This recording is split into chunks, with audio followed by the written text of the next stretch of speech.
Hi guys, and welcome back to another video in Dear Piggy's Java course. So we have officially launched our new course, woohoo, right?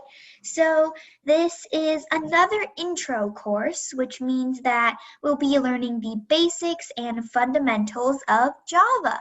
So in this video, it's going to be not much actual code writing, more of just telling you and explaining what Java is, why it's such a popular language, and going to get started with a little bit of the basic syntax. So quick, easy, and short video. Let's jump right in. So what is Java, right?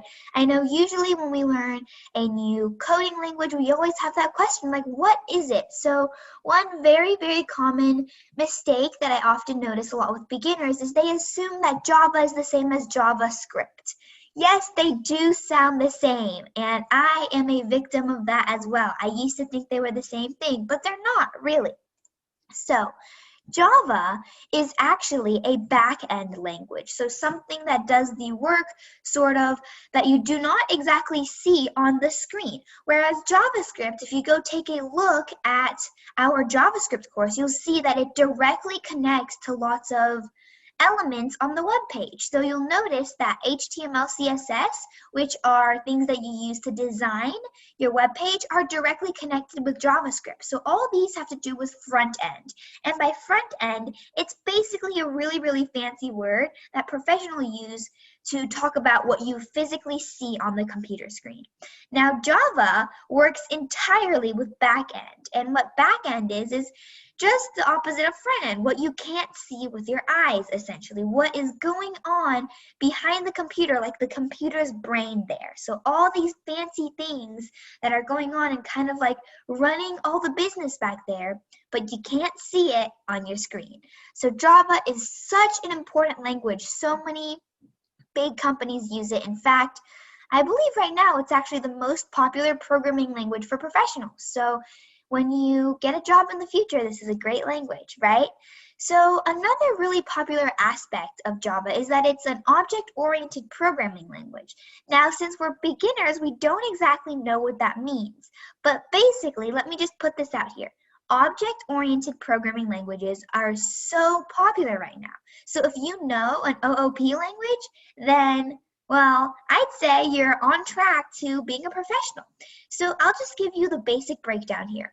OOP languages are languages that have reusable code, like classes and objects. We aren't going to get too deep into that in this video, because that's more for our later videos. But just know that OOP languages are really valuable, and Java is one of them. One popular motto that Java really runs on is write once, run anywhere. That's kind of the idea it goes with. I'm not a big fan of explaining this because I feel like a lot of other languages are also write once, run anywhere, but that is something that does pop up quite a bit when talking about Java. So hopefully by now we have a better idea of what Java actually is, and essentially what you need to remember is that Java does back-end work, and by back-end I mean things that you don't see going on your web page, but they're doing all the work behind there. So honestly, guys, instead of me explaining it, it would be so much better if I just went online and Googled it. So why is Java so popular, right? And you'll see that the biggest reason is that it's independent, not exactly what I was going for. Very user-friendly. I could beg to differ, it is quite strict, but here's one thing that's pretty good: the creation of web applications and platforms. So many different applications, whether it's on your computer or anything like that, use Java. So Java is so great, and it can be used for so many things. So that's basically what we're going for. I know I said quite a bit, but I'm trying to get my point across there. Java doesn't do as many cool things, so no like color changing or anything like that. but it's such an important language for professionals, right? Another side note is that if you're ever interested in USACO or anything about coding Olympiads, Java is a great place to start. So yeah. The other thing that I wanted to show you guys in this video, and I apologize, I know this is not exactly the most fun video, and I'm so sorry about that, but it's okay. I wanted to show you guys what it actually looks like. Now, before we do that, I'm going to say that we are still going to be using Replit for our beginner courses. So click Start Coding. You'll have to log in. Nope, not sign up. Log in. So I already have my account. Go ahead and create yours. So basically here, all you do is click a new one, then go ahead and find Java. Now there are many versions, just go ahead and find the one with no numbers after it. So go ahead and create your REPL. So Replit is an in-browser IDE, and an IDE is basically a development environment where you can write your code and run it, and then it'll compile it and run everything for you. Now, one thing that I really want to make sure you guys are careful of is that there are actually more complicated things when it comes to running Java in your actual IDEs. So many very popular IDEs are called Eclipse and IntelliJ. These two are very popular. Go ahead and search them up if you're curious. These are IDEs that you can actually physically download. They are much more fancy than Replit. They essentially do the same thing, except they can debug your code for you. They'll compile everything a lot faster than Replit, and they have an own special debugging tool. So that's something that I wanted to mention. So this is what Java starter code looks like. I know, pretty fancy, right?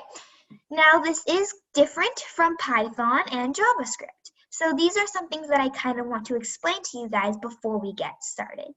So this is our class, and this is called main. Now the reason why it's called main is because our file here is called main.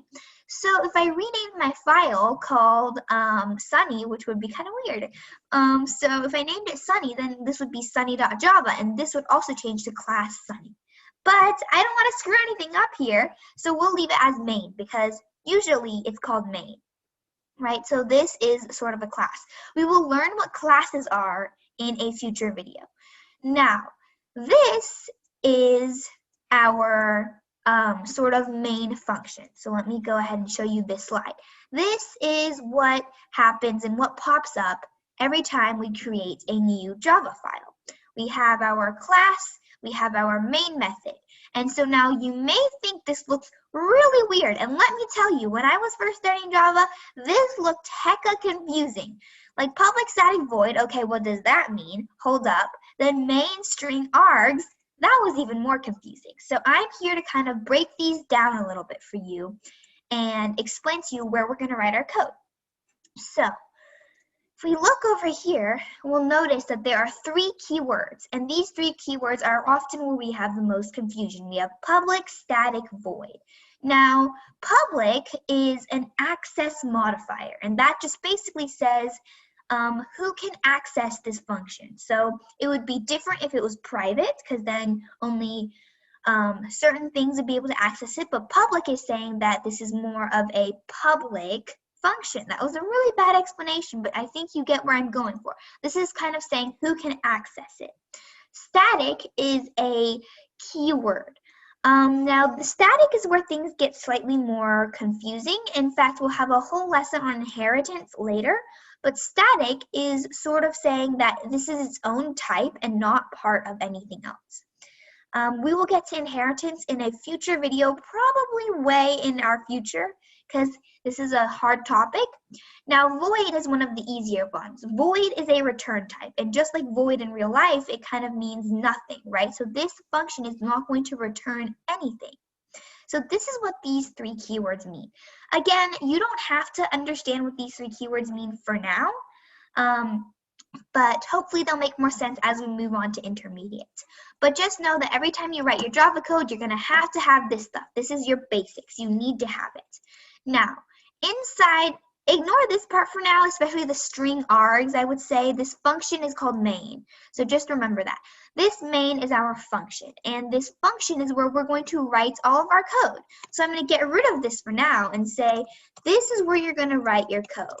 So everything, your main code at least, in fact, for the first, I'd say like 6 lessons or so, all of our code is going to be written in this main function. So it's really important that you don't get mixed up with your curly braces, right? Make sure you're writing all of your code in the main function between this area. Okay, so not the most interesting video, I know guys, but we had to get that stuff out of the way. We had to kind of explain what the setup did and why Java was such a cool language. So again, main takeaways, Java is the most popular language for professionals to write all your Java code in over here in between this main function. So those are the main takeaways, and I'll see you in this next video for actually writing some code. So I'll see you then. Bye guys.